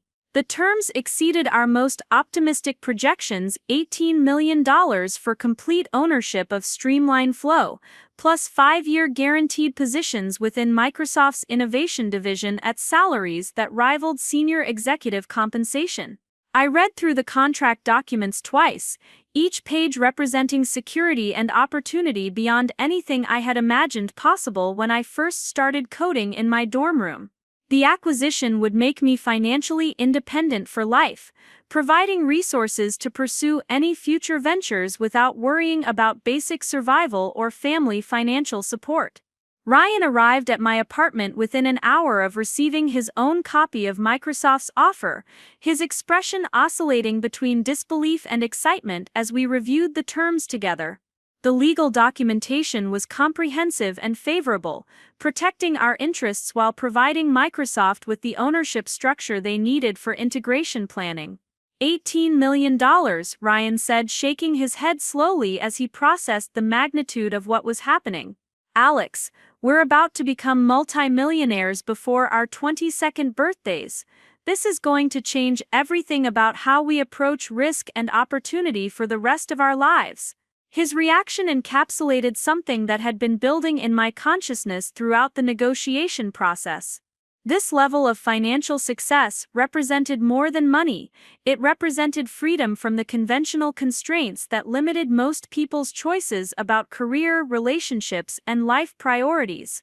We spent the morning with Rebecca Walsh and Tech Venture Capital's legal team, reviewing every aspect of Microsoft's offer and confirming that the terms aligned with our long-term interests.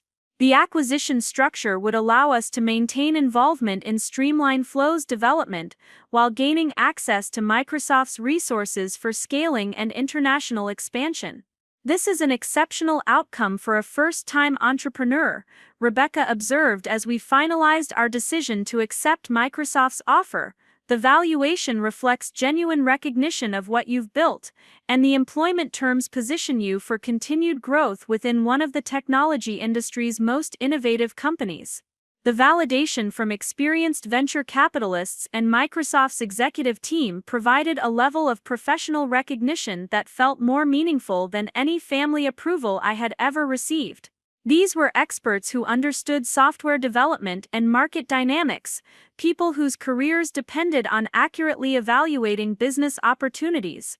By noon, we had signed all necessary paperwork and initiated the formal acquisition process. Microsoft's legal team estimated that final closing would occur within 3 weeks, after completion of due diligence procedures and regulatory approvals. The timeline meant I would be $18 million wealthier before the end of the month. That afternoon, I sat in my Denver apartment, surrounded by boxes from my recent move and official documents that would reshape my entire future, contemplating whether to share this news with my family. The decision felt more complex than simply announcing good news. It represented a choice about what kind of relationship I wanted to maintain with people who had consistently failed to recognize or celebrate my achievements. If I called my parents immediately and explained that Microsoft had acquired Streamline Flow for $18 million, their reaction would undoubtedly be enthusiastic and supportive. They would want to celebrate, share the news with friends and neighbors, and associate themselves with my sudden financial success. However, that enthusiasm would be motivated primarily by the social status and reflected glory of having a daughter who had achieved such remarkable financial success, rather than genuine recognition of the years of hard work and strategic thinking that had made this outcome possible.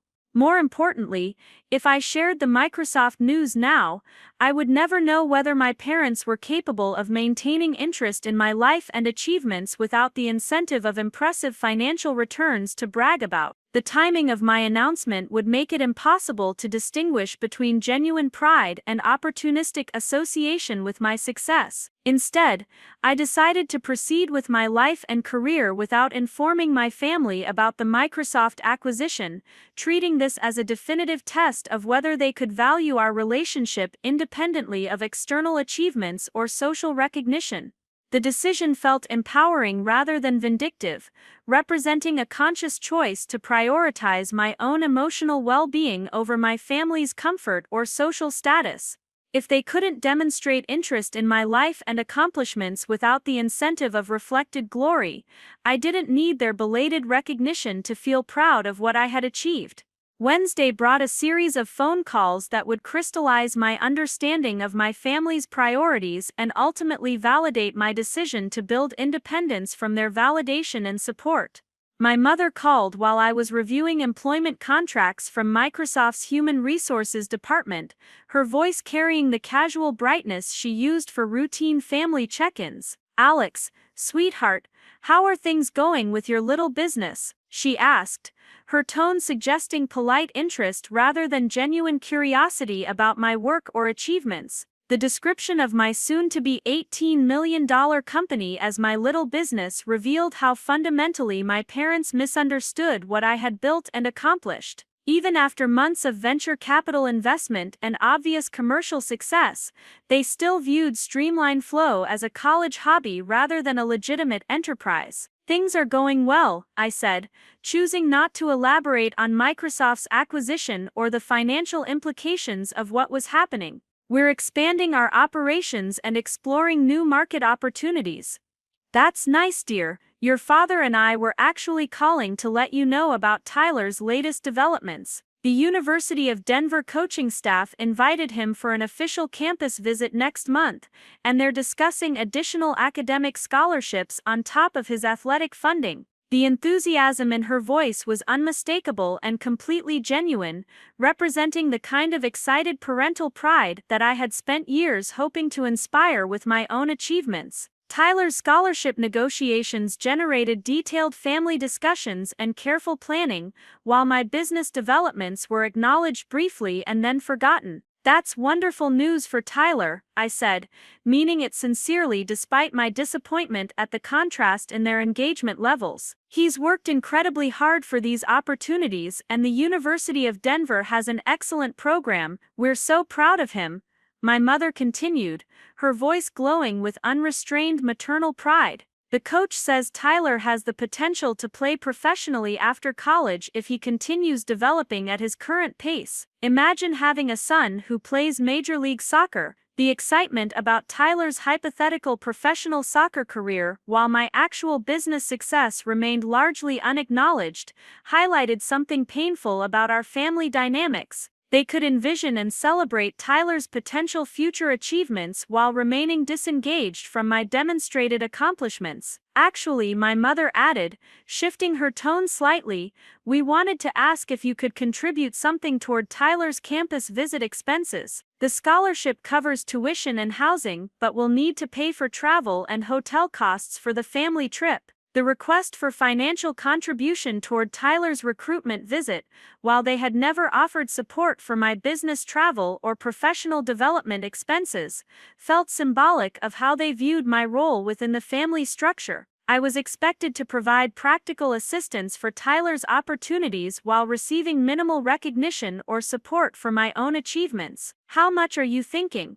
I asked, curious about whether they had any awareness of my actual financial situation or earning capacity. Maybe $500, my mother suggested tentatively. We know you're just starting out with your business, so we don't want to put too much financial pressure on you. The assumption that I was just starting out and might struggle to contribute $500 revealed their complete unfamiliarity with Streamline Flow's revenue and growth trajectory. I was about to receive $18 million from Microsoft, but my parents believed I was operating a small-scale startup that might not generate significant income. I can help with Tyler's visit expenses, I said, deciding not to correct their misconceptions about my financial situation. Send me the details and I'll transfer the money. Thank you so much, Alex. We really appreciate your support for Tyler's opportunities. Family should always help family, especially when someone has a chance to achieve something really special. The phrase "achieve something really special" applied to Tyler's scholarship visit,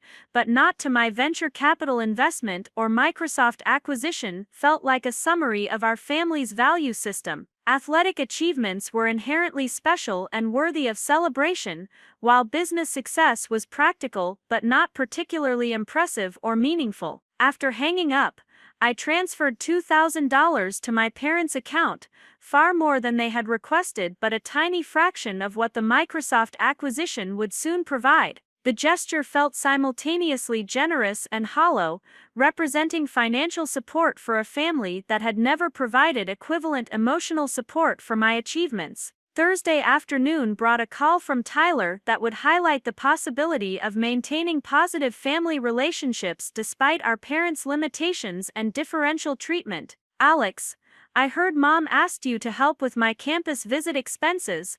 Tyler's voice carried genuine gratitude mixed with concern about the financial burden they might be placing on me. I really appreciate your support, but I don't want you to stress about money if your business is still getting established. His consideration for my financial situation, even while pursuing his own important opportunities, demonstrated the kind of thoughtful reciprocity that had been missing from my parents' request for contribution. Tyler understood that asking for financial support created obligations and wanted to ensure I felt comfortable with what I was providing. I'm happy to help, I told him honestly. Your scholarship opportunity is incredible, and I want you to have every advantage possible during the recruitment process. Thanks. And Alex, I've been thinking about something, Tyler continued, his tone becoming more serious. I know Mom and Dad get weird about celebrating our different kinds of success, but I want you to know that I think what you're doing with Streamline Flow is really impressive.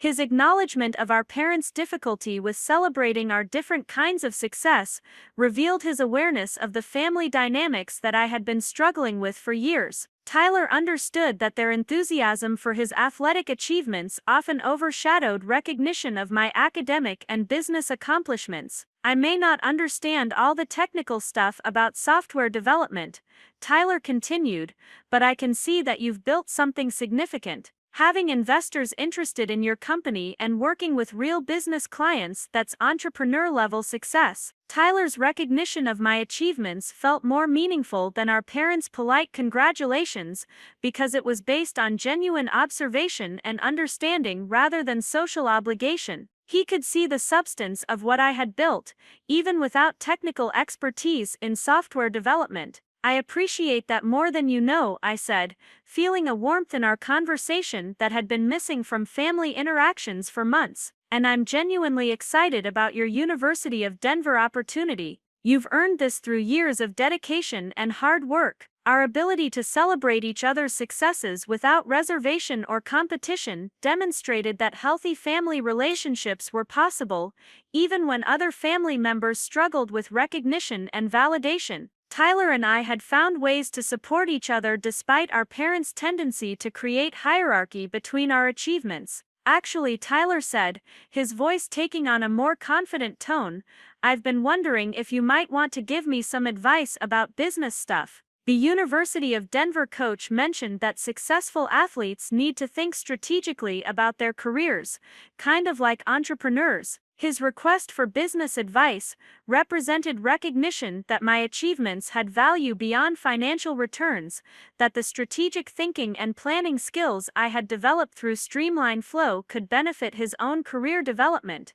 We spent the next hour discussing goal setting, strategic planning, and the importance of building professional relationships that extended beyond immediate teammates and coaches. The conversation felt intellectually stimulating and emotionally satisfying, demonstrating the kind of mutual support that I had always hoped to experience within family relationships. Friday morning brought the final paperwork from Microsoft that would formalize the most significant financial transaction of my life. The acquisition documents were comprehensive and favorable, protecting my interests while providing Microsoft with the operational control they needed for integration planning. Signing the final contracts in Rebecca Walsh's office, surrounded by legal advisors and venture capital representatives, I felt a profound sense of completion and possibility. Streamline Flow had evolved from a dorm room project into a multi-million-dollar acquisition, validating years of strategic thinking and hard work. Congratulations, Alex,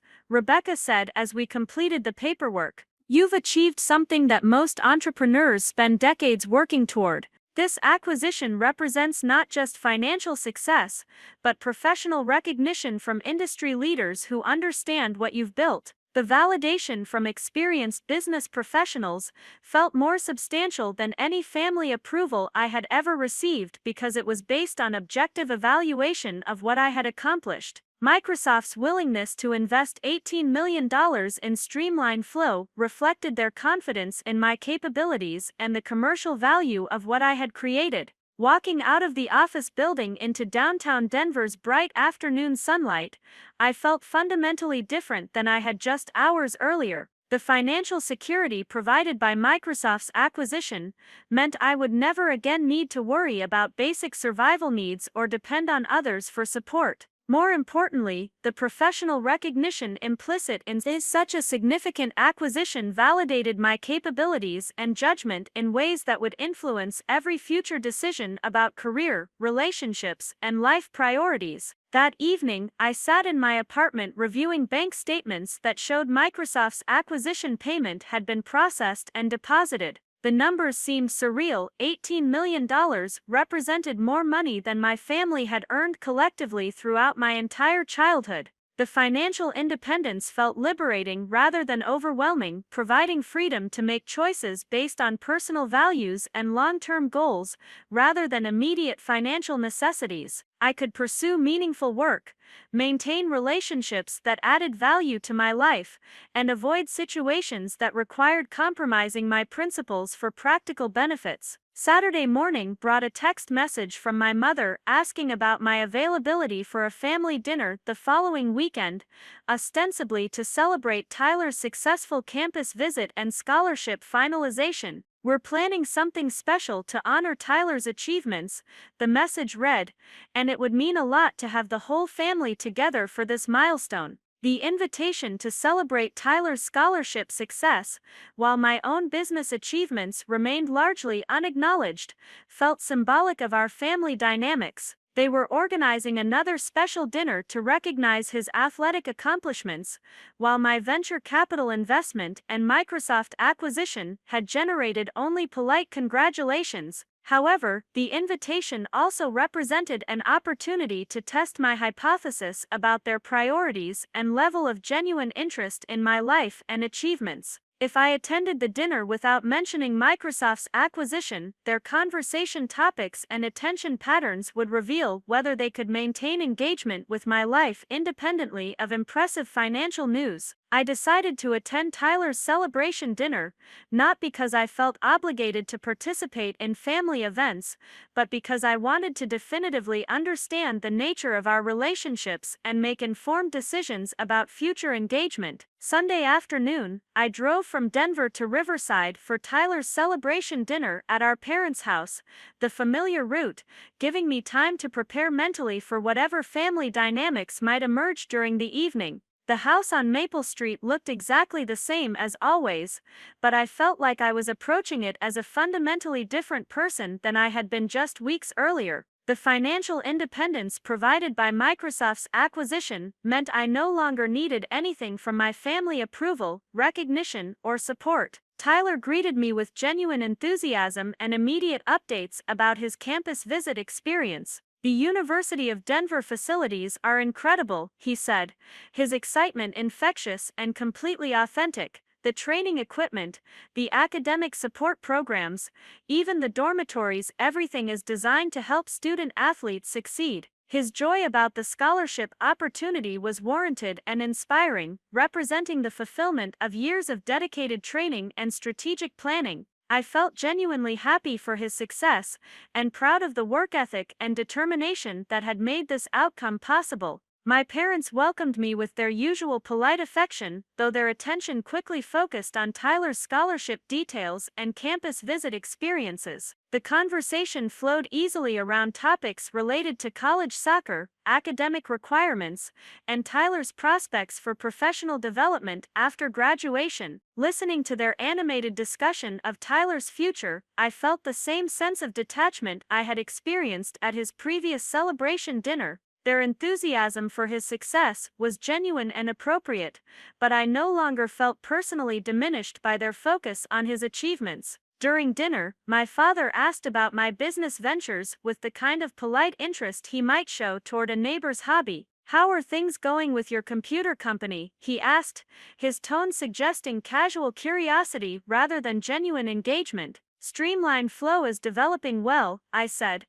choosing my words carefully to test their level of interest. "We've been exploring expansion opportunities and strategic partnerships with larger technology companies." "That sounds promising," my father replied, but his attention had already shifted back to Tyler's scholarship negotiations and campus visit details. The conversation moved on without any follow-up questions about my business developments or strategic planning. The interaction confirmed what I had suspected about their level of genuine curiosity regarding my achievements. They could ask polite questions about my work, but they lacked the sustained interest or enthusiasm that characterized their engagement with Tyler's athletic career. More telling was their assumption that I was still operating a small-scale startup, rather than a company that had attracted significant investor interest and achieved substantial revenue growth. They had no awareness of Streamline Flow's actual success or commercial trajectory, despite months of development and expansion. After dinner, Tyler pulled me aside to share more details about his University of Denver experience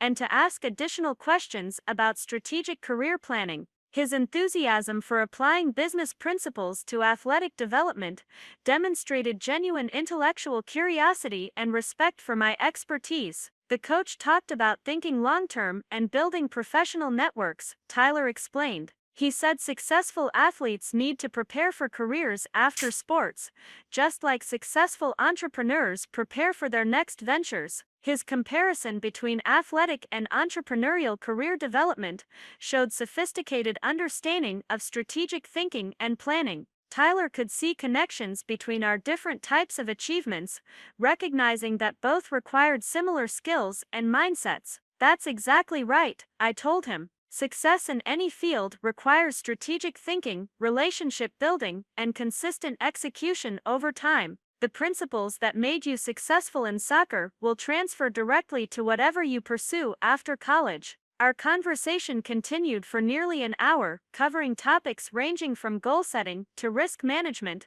to the importance of building diverse professional networks. Tyler asked thoughtful questions and offered insights that demonstrated genuine engagement with strategic thinking concepts. The contrast between Tyler's sustained interest in my business expertise and our parents' superficial acknowledgement of my achievements highlighted something important about the quality of different relationships. Tyler could recognize and utilize my capabilities without feeling threatened or competitive, while our parents seemed unable to engage meaningfully with accomplishments outside their comfort zone. Driving back to Denver that evening, I reflected on how definitively the dinner had clarified my family's priorities and relationship patterns. Tyler and I had maintained a strong mutually supportive connection that could survive and thrive despite our parents' limitations. However, my parents had demonstrated once again that their emotional investment was primarily directed toward Tyler's athletic career. The realization felt liberating rather than devastating because my self-worth had become independent of their recognition or validation. I could maintain positive relationships with family members who genuinely supported my achievements while establishing appropriate boundaries with those who consistently failed to provide meaningful engagement. Monday morning brought an email from David Chen at Microsoft containing my employment contract details and onboarding timeline for my new position within their innovation division. The role would involve leading strategic partnerships and identifying emerging technologies for potential acquisition, representing exactly the kind of challenging, meaningful work I had hoped to pursue. The employment opportunity felt like a natural extension of my entrepreneurial experience, allowing me to apply the strategic thinking and business development skills I had developed through Streamline Flow. Microsoft's confidence in my capabilities, demonstrated through both the acquisition and employment offer, provided professional validation that surpassed any family recognition I had ever received. That afternoon, I made a decision that would define my relationship with my family for years to come. Instead of announcing Microsoft's acquisition or seeking their belated recognition of my achievements, I decided to proceed with my life and career based entirely on relationships and opportunities that provided genuine support and meaningful engagement. The choice felt empowering and final, representing a conscious decision to prioritize my own emotional well-being and professional development over family dynamics that had consistently failed to provide the recognition and support I needed. 6 months later, I was settled into my role at Microsoft and working on strategic partnerships that would shape the company's small business solutions for years to come. The work was intellectually challenging and professionally rewarding, providing opportunities to influence technology development at a scale I had never imagined possible. My relationship with Tyler had continued to strengthen, built on mutual respect and genuine support for each other's achievements. He was thriving at the University of Denver, excelling both academically and athletically, while maintaining our regular conversations about career strategy and life planning. My parents remained largely unaware of the magnitude of my professional success, continuing to view my work at Microsoft as a good entry-level position rather than a senior role with significant strategic responsibilities. Their focus remained primarily on Tyler's college soccer career and prospects for professional development. The distance between their perception and my reality felt comfortable rather than frustrating because I had learned to find validation from sources that truly understood and valued my work. My colleagues at Microsoft, the entrepreneurs I mentored through various programs, and the professional networks I had built provided recognition and support that was more meaningful than family approval. Standing in my downtown Denver office, looking out at the Rocky Mountains while reviewing acquisition proposals for emerging technology companies, I felt a profound sense of satisfaction about the path I had chosen. The financial independence provided by Streamline Flow's acquisition had given me freedom to pursue meaningful work without worrying about external validation or approval. Most importantly, I had learned that the most valuable recognition came from people who understood the work itself, who could evaluate achievements based on professional expertise rather than personal relationships or social obligations. That understanding had freed me to build a life based on my own values and priorities, surrounded by people who genuinely appreciated what I brought to their lives and careers. The journey from seeking family validation to building independent success had been challenging and sometimes painful, but it had ultimately led to a level of personal and professional fulfillment that exceeded anything I had imagined possible when I first started coding Streamline Flow in my dorm room. As I prepared for my next strategic partnership meeting, I reflected on how different my life had become since graduation day, when my family had chosen Tyler's soccer tournament over my academic achievements. Their absence from that milestone had felt devastating at the time, but it had ultimately taught me the most valuable lesson of my life, that true success comes from within, not from others' recognition or approval. The Microsoft acquisition, my role in strategic partnerships, and the professional relationships I had built all represented achievements that stood independently of family validation. I had learned to measure my worth by my own standards and the recognition of people who truly understood what I had accomplished. That realization had transformed not just my career trajectory, but my entire approach to relationships and life priorities. I no longer needed anyone's permission to feel proud of my achievements, or anyone's recognition to know that my work had value and meaning. Up next, you've got two more standout stories right on your screen. If this one hit the mark, you won't want to pass these up. Just click and check them out.